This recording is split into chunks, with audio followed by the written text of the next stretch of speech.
Casse-tête, devinette, mots croisés. Mario Dumont a la solution à tout. Le rond va avec de la permission. Le rond, c'est « Ah ouais, vas-y, un buffet à volonté. » Tu sais, au vieux du lutte. « Ah ouais, c'est le même prix. Ah ouais, t'en 23e dessert, ma cochonne. Vas-y, ah ouais. Besoin à faire, mets-en dans ta sacoche, ma cochonne, c'est le même prix. Ah ouais, tu sais. » Le rond, c'est « Ah ouais, vas-y, beurre épais. » Les lignes droites, c'est de la restriction. Ça, c'est dire non. J'aime ça. Celui qui est aussi drôle avec ses mots qu'avec son corps. Il y a quelque chose d'unique d'André Sauvé. Et à notre plus grand bonheur, on apprend qu'il sera de retour sur scène. Ça fait un bout qu'on ne l'a pas vu. Oui. Avec le spectacle Naturellement en 2026. Il y a plein de dates partout à travers le Québec. Et on a la chance de l'avoir avec nous ce matin. André Sauvé, merci beaucoup d'avoir accepté l'invitation. Bonjour à vous deux. Bonjour à vous deux. Qu'est-ce qui t'a donné l'envie de revenir sur scène? Parce qu'on sait qu'à un moment donné, tu avais peut-être envie de faire autre chose. Mais là, c'est un 4e one-man show. Qu'est-ce qui t'a donné l'envie? Eh mon Dieu, on a-tu une heure? En fait, c'est que... mais c'est bien complexe pour moi, ce rapport-là à la scène. Mais ce qui m'a donné envie, souvent mon agence m'appelait, parce que comme je dis souvent, je vis à la campagne reculée, puis je me suis retiré de la vie active et tout ça. Et la seule chose qui me donnait envie de revenir, d'abord, je me posais la question, qu'est-ce que j'aurais envie de dire si je revenais? Qu'est-ce qui, selon moi, mériterait d'être dit? Et la seule chose qui me donnait l'envie, c'est de venir parler de ce que j'observe dans cette campagne-là, dans cette nature-là. Parce que je passe mes journées, moi, habillé en chienne à Jacques avec une brouette, une pioche, une pelle, et je travaille dans un jardin. Et ce qui me donnait envie, c'est de venir partager ce que j'observe dans ce jardin-là, dans cette nature-là. C'est pour ça que le show s'appelle Naturellement. Mais qu'est-ce donc, que c'est ça qui me donnait envie. Qu'est-ce que tu observes justement? Qu'est-ce que tu vas nous raconter là-dedans? Oh my God, je parle beaucoup. Ben, je me rends compte que nous, on avait un terrain qu'on a converti en jardin, qui est devenu un jardin. On travaille dans ça tous les jours et je me suis rendu compte que ce lopin de terrain-là, c'est juste un échantillon de la vie. C'est juste un petit tesson dans lequel se miroite l'univers, la vie. Tout, si on observe comment ça fonctionne là-dedans, on a un échantillon de la vie. Et il n'y a rien, par exemple, dans la nature, il n'y a rien de plus résilient, par exemple, que la nature. Il y a quelque chose qui casse, ça va trouver un autre chemin à pousser. Des fois, par exemple, on a une mangeoire à oiseaux ici, puis on met des petites graines de tournesol, et des fois, les oiseaux partent avec, ils en échappent une. À un moment donné, ils ont échappé dans le driveway de Garnotte. Ben, elle a poussé. Elle a poussé dans le driveway. Si la nature a le moindrement ce qu'il lui faut pour faire ce qu'elle a à faire, elle y va, tu sais. Et pour moi, c'est des leçons dit, ça semble simple, dit comme ça, mais c'est en même temps des leçons dit, cette espèce de détermination que la nature a, la résilience que la nature a. Et quand on regarde ces choses-là, on peut pas s'empêcher de voir la leçon que ça peut nous donner.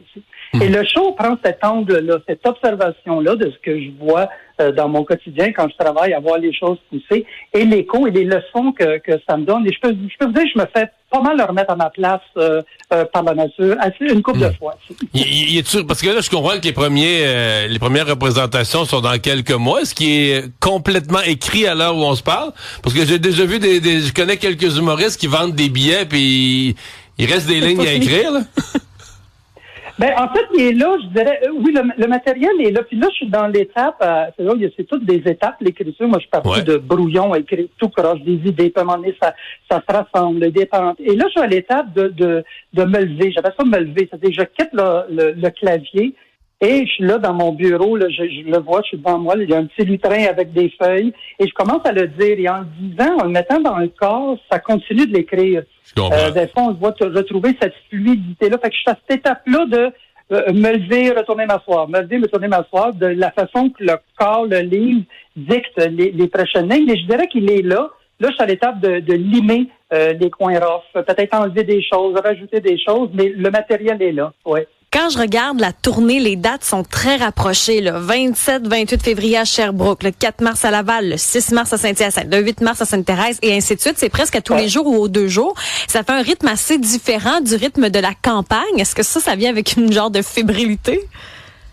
Eh mon Dieu, oui. En fait, c'est 2 rythmes que j'aime en même temps. Tu sais, quand je suis ici, c'est un autre rythme. C'est du moment que quand je me lève, puis le moment que je commence à travailler dehors, il se passe 1h30. Tu sais.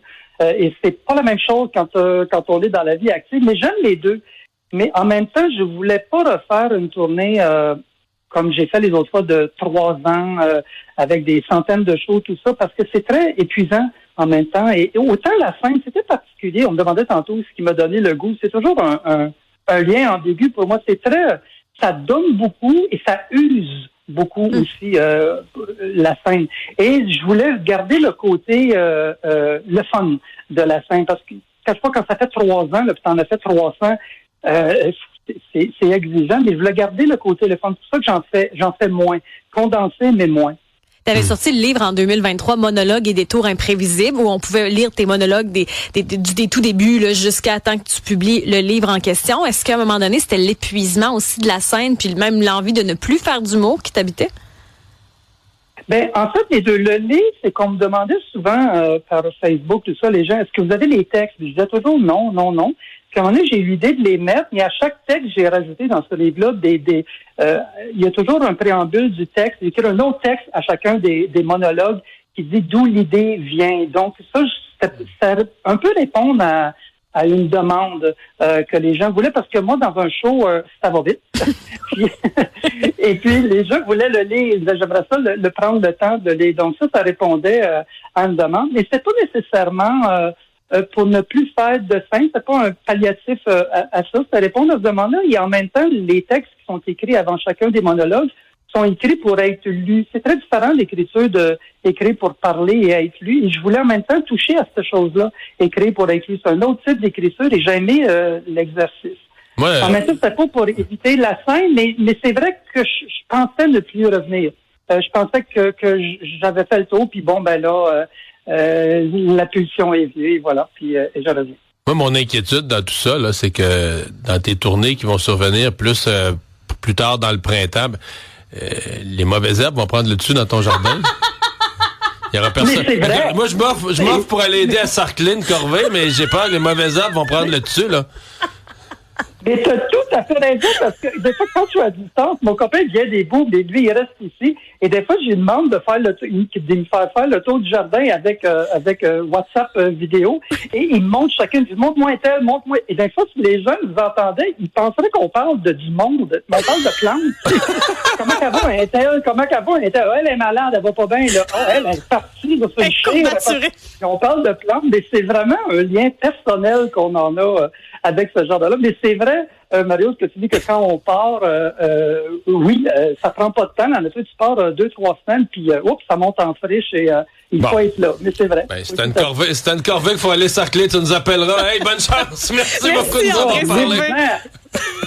Apportez votre vin, puis apportez votre fourche. OK, c'est bon. Ben, tu serais surpris que je suis pas pire. Je l'ai fait en masse. Salut. On pourrait faire des chandails avec ça. Apporte ta fourche et ton vin. Salut André Sauvé. Exactement, c'est ça.